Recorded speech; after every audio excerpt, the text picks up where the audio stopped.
Genèse chapitre 30.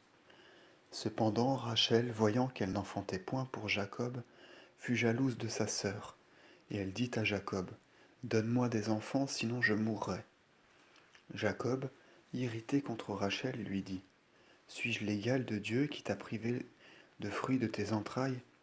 Et Rachel dit à Jacob, voici ma servante Bala, approche-toi d'elle, elle enfantera sur mes genoux, et par elle moi aussi j'aurai des enfants.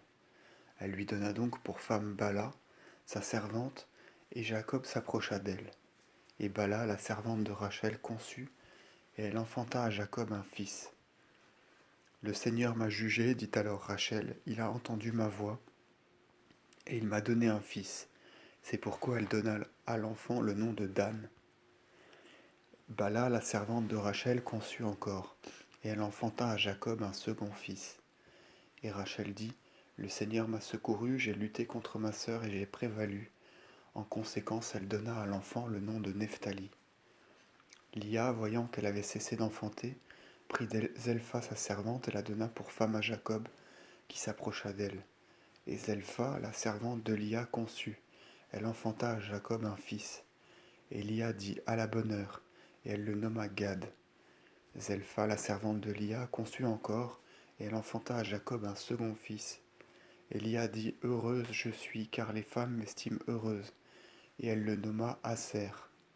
Or, un jour, Ruben sortit pendant la moisson du froment, et il trouva dans le champ des fruits de mandragore.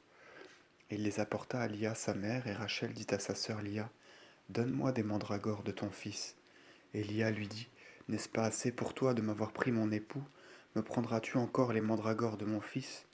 Ce n'est pas ce que j'entends, dit Rachel, que Jacob dorme cette nuit avec toi pour prix des mandragores de ton fils. Lors donc que Jacob revint du champ le soir, Lia sortit à sa rencontre et lui dit, tu t'approcheras aujourd'hui de moi, car je t'ai obtenu pour les mandragores de ton fils. Et il dormit cette nuit avec elle.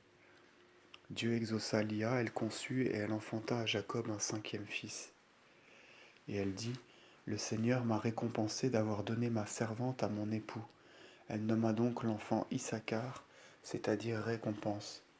Lia conçut encore, et elle enfanta à Jacob un sixième fils.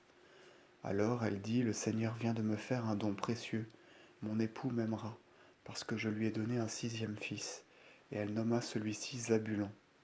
Après cela, elle enfanta une fille qu'elle appela Dina. Cependant, Dieu se souvint de Rachel, il l'exauça et lui ouvrit les entrailles.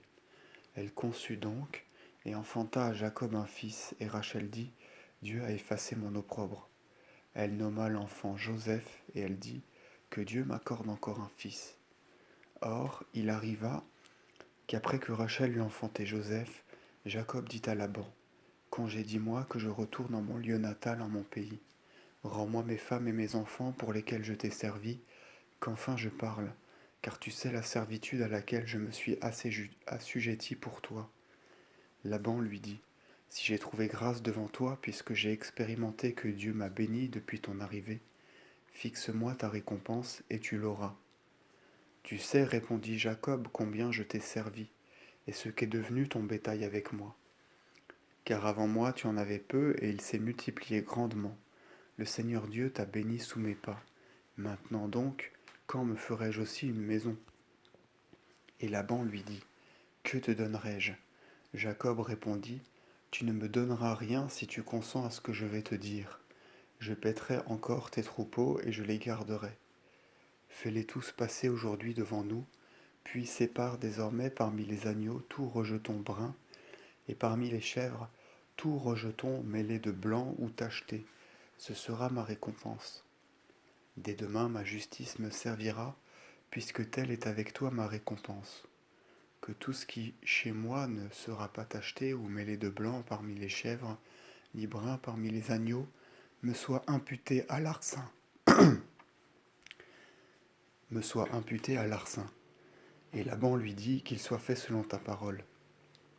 Dès ce jour-là, il sépara de ses troupeaux les boucs tachetés et mêlés de blanc, les chèvres tachetées et mêlées de blanc, les agneaux bruns mis à part des blancs, et il les confia à ses fils. Et il mit 3 journées de marche entre ses fils et Jacob. Or Jacob paissait le reste des troupeaux de Laban.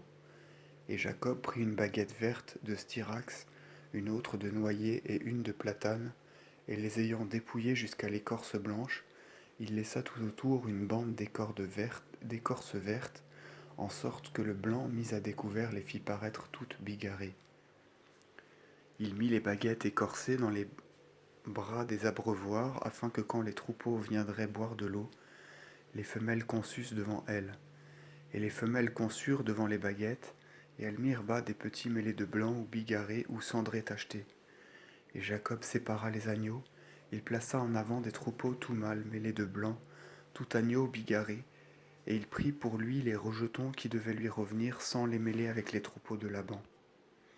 Lorsque venait le temps où concevaient les mères, Jacob plaçait les baguettes devant les troupeaux dans les abreuvoirs, pour que les femelles conçussent en face des baguettes. Et quand les femelles avaient enfanté, il n'en plaçait plus. Il advint donc que les rejetons sans marque appartinrent à Laban, ceux qui étaient marqués appartinrent à Jacob. Et l'homme s'enrichit beaucoup, beaucoup. Il eut quantité de bétail, et des bœufs, et des serviteurs, et des servantes, et des chameaux, et des ânes.